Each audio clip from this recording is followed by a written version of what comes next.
Typically, when we see politics, we think about politicians themselves, but there are actually a lot more people involved in the political process than the actual politicians that we see. There are speechwriters and strategists and consultants and all sorts of folks, really. Now, usually in television and the movies, you see these people portrayed as white men. But in Chicago, there has been a path laid for Black women to make a serious impact in politics in a very important behind the scenes way. I should say, before we get to today's very special guest who has done exactly that, I should say that I'm Sylvia Snowden. I'm a very proud employee here at CAN TV, and I'm thrilled to welcome to today's show political strategist Delmarie Cobb. Hello, Delmarie. Well, as you see, the parking lot behind me is pretty empty, but that may not be the case for much longer, with Mayor Lightfoot announcing today that she hopes to see fans back in the stands at the United Center before the end of the season. With vaccines readily available and those numbers finally trending down with the virus, she says both teams have good plans, and she's hoping to have Bulls and Blackhawks fans back in the stands before everything's said and done.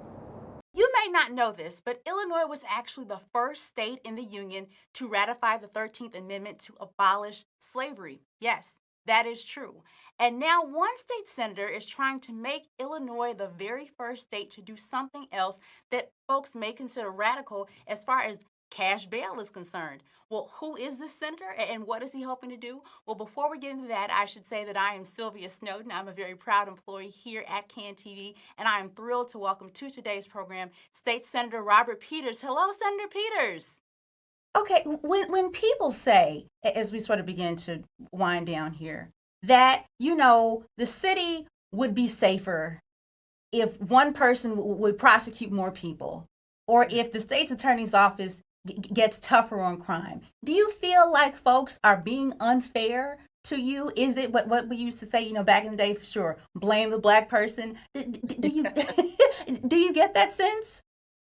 It's an interesting thing to watch happen. Okay, and may I just be a little nosy here on this topic? Well, I guess it's not really being nosy because you tweeted about it. Yeah, please. Maria Pappas. So did she really call you in for a meeting to ask you what it would take to get you to go away? Listen, I'm pretty open and honest. I'm very real, which is why the communities love me. And because I don't sugarcoat things, okay? This went down.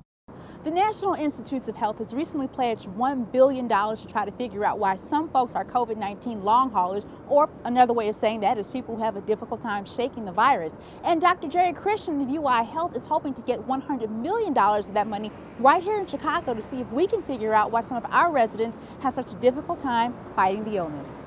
Now, I heard that you were bullied as a child. Is that true? And if it is true, how do you think fighting bullies helped prepare you for life in politics as a Black woman? Well, look, this is a tough country for Black folks, no matter who you are and where you are. And it's really a tough place for Black women.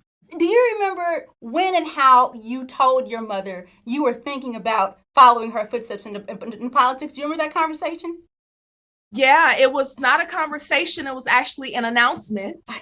She had no idea. And on August 24th, 2014, I had graduated with my master's, and we were at a celebration for me in West Englewood. And I announced in front of 200 family and friends that I need your prayers and support. Thank you for being here and celebrating with me this master's degree, but I'm running for office. I'm running for alderman of the 16th Ward. And I think she was just as surprised as everyone else. Okay, so Bishop. She thinks I was, but I really wasn't. Oh, you weren't surprised. So what did you think when she makes this announcement at her graduation party? What was your first thought? My first thought was, thank you. You said that when you were first presented with this opportunity, you thought of your ancestors. When you won, who did you think of? Oh, goodness. I thought about the little girls all throughout the state. Now I heard a rumor that when you were a young woman, you bought a bus ticket from Chicago to Carbondale and talked the folks at SIU into admitting you for college. Is that true? It almost is true. It was a train ticket. Okay. The COVID-19 pandemic has sent unemployment numbers skyrocketing, creating more food insecure Illinoisans than we've seen in more than 2 decades. To help combat those numbers, Mayor Lightfoot has launched the Emergency Food Coordination Center here out of Malcolm X College to help feed vulnerable Chicagoans who've been diagnosed with COVID-19 or who've been made to quarantine because someone near them has the illness.